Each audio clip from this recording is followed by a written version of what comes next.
جو اپنے کو مسلمان ظاہر کرے لیکن دل میں کفر رکھتے ہو، اور 40 دن کی خصوصیت بظاہر اس وجہ سے ہے کہ حالات کے تغیر میں 40 دن کو خاص دخل ہے۔ چنانچہ آدمی کی پیدائش کی ترتیب جس حدیث میں آئی ہے اس میں بھی 40 دن نطفہ رہنا، پھر گوشت کا ٹکڑا 40 دن تک، اسی طرح 40 دن میں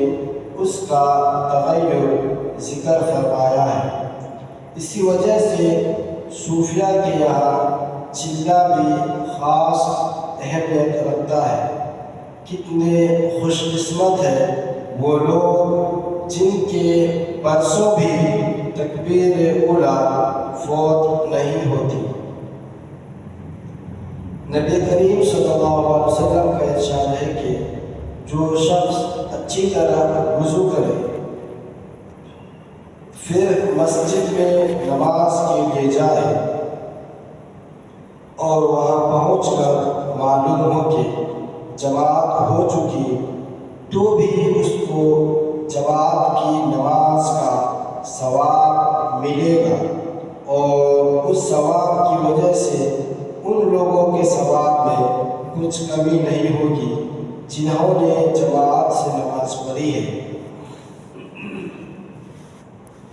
فائدہ، یہ اللہ کا کس قدر انعام و احسان ہے کہ محض کوشش کرنے پر جماعت کا ثواب مل جائے،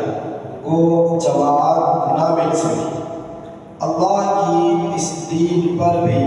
ہم لوگ خود ہی نہ مر مٹے تو کسی کا کیا نقصان ہے، اور اس سے یہ بھی معلوم ہو گیا کہ محض اس کھٹک سے، اس وسوسے سے کہ جماعت ہو چکی ہوگی، مسجد میں جانا ملتوی نہ کرنا چاہیے۔ اگر جا کر معلوم ہو چکی ہے تب بھی ثواب تو مل ہی جائے گا، البتہ اگر پہلے سے یقیناً معلوم ہو جائے کہ جماعت ہو چکی ہے تو کوئی مضائقہ نہیں۔ نبی کریم صلی اللہ علیہ وسلم کا پاک ارشاد ہے کہ 2 آدمیوں کی جماعت کی نماز کے ایک امام ہو اور ایک مقتدی، اللہ کے نزدیک 4 آدمی کی علیحدہ علیحدہ نماز سے زیادہ پسندیدہ ہے۔ اسی طرح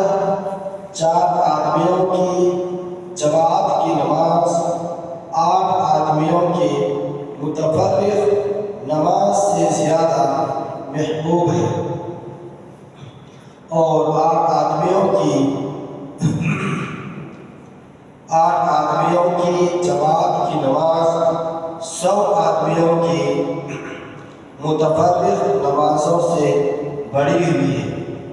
ایک دوسری حدیث میں ہے، اسی طرح جتنی بڑی جماعت میں نماز پڑھی جائے گی وہ اللہ کی زیادہ محبوب ہے اور مختصر جماعت سے۔ فائدہ،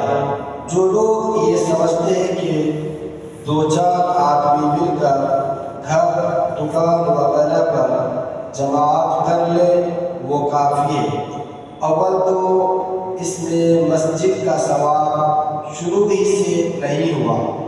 دوسرے کثرت جماعت کی ثواب سے محرومی ہوئی۔ مجمع جتنا زیادہ ہوگا اتنا ہی اللہ تعالیٰ کو زیادہ محبوب ہے،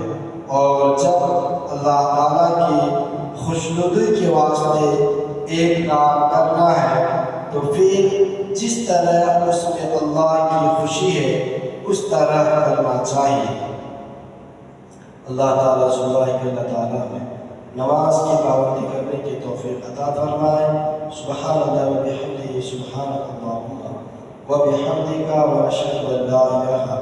إلا أنت